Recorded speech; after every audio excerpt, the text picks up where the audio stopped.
हमारे साथ मौजूद हैं। जफर साहब, इस पूरे हफ्ते हमने मार्केट को उतार चढ़ाव की कैफियत में देखा है। कभी थोड़ा सा इंडेक्स हाई गया, कभी लो हुआ। इसकी वजूहात बेसिक जो है वो इलेक्शन की वजह से ही है। अगले 10-12 रोज भी मार्केट इसी तरह परफॉर्म करेगी?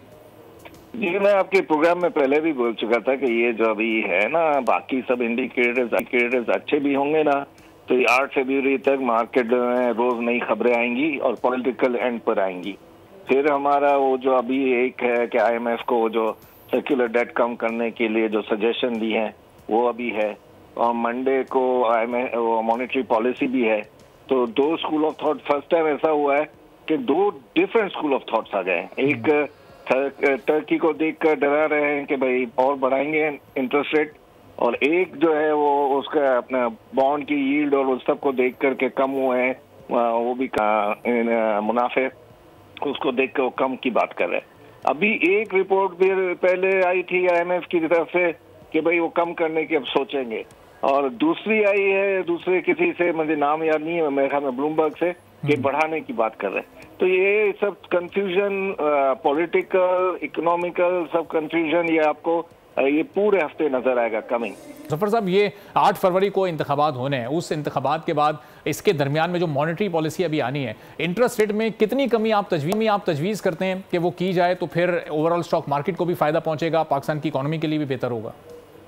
अब तो वक्त आ गया है कि इसके ऊपर बहुत सीरियस है, क्योंकि इस इंटरेस्ट रेट पर प्लस बैंकों की सर्विसेज के कॉस्ट के बाद 25% पर दुनिया में कोई इंडस्ट्री भी फीजेबल नहीं रहती है।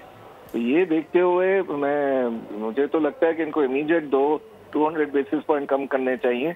लेकिन मैं आपको कह रहा था ना ये ब्रेक से पहले कि बड़े कंफ्यूज स्टेटमेंट्स आ रहे हैं। डिफरेंट जो ऑर्गेनाइजेशंस हैं, ब्लूमबर्ग और IMF की जो रिपोर्ट है वो डिफरेंट प्रोस्पेक्ट्स दे रही है। तो मंडे को 4:30 बजे इसका फैसला होगा, और हमारी मार्केट उस टाइम बंद हो चुकी होगी, और उसके बाद ये खबर आएगी कि भाई क्या इन्होंने फैसला किया है। ठीक है, तो जफर साहब, इसका मतलब जो आने वाले हफ्ते का जो इंडेक्स होगा वो बड़ी हद तक फिर इस मॉनेटरी पॉलिसी के फैसले पर डिपेंड करेगा कि उसको राइज करना है या नहीं करना है, या फिर ये 63-64 की लिमिट में ही रहना है।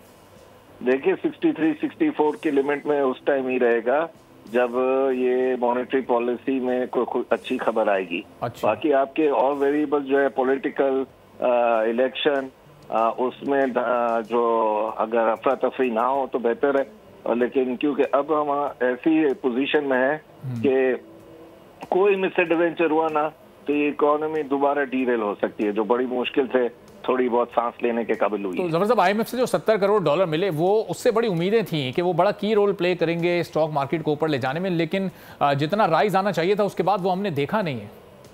भाई वो एडजस्ट हो जाता है। ये जब हमारी मार्केट जो है ना, परसीव्ड न्यूज से भी वो एडजस्ट कर लेती है कि भाई ये इस तरह होगा ना, ये आ जाएंगे, और वो जो नए शेयर होते हैं कि भाई IMF दोबारा मुश्किलात ना कर, ऐसा कुछ नहीं है। हम ऑन बोर्ड हैं, और जो IMF ने खुद डॉक्टर शमशाद की तारीफ की है, तो हम तो अगर इलेक्शन के बाद भी चाहेंगे कि शी शुड कंटिन्यू। ठीक है, चलें, बहुत बहुत शुक्रिया। सब्सक्राइब करें और बेल दबाएं ताकि कोई खबर रह न जाए।